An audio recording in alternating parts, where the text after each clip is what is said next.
Welcome back to Primetime News. Special welcome to folks on onespotmedia.com and those of you watching on TVJ International in the Cayman Islands.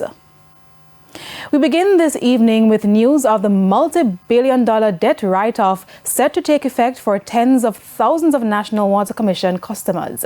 The 90-day Amnesty program starts tomorrow and will be a major reprieve for pensioners who have a debt for a period longer than 2 years, which resulted in disconnection.